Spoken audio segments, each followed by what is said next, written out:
I wanted to share a story with you of when I first moved to Sydney, Australia for work.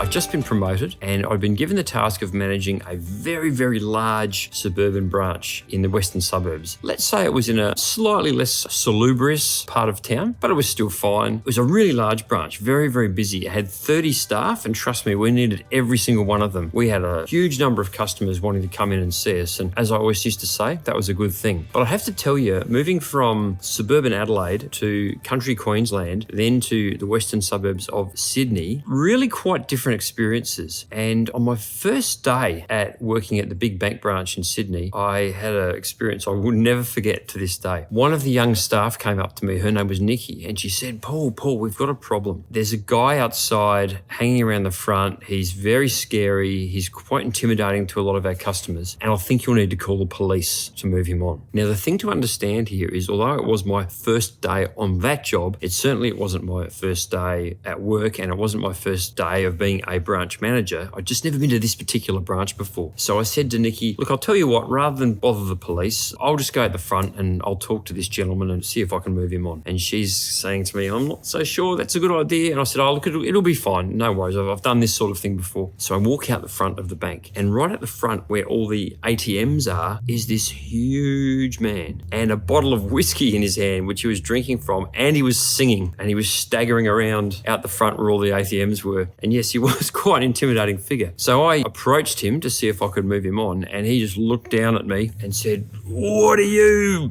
Bleep, bleep, what?"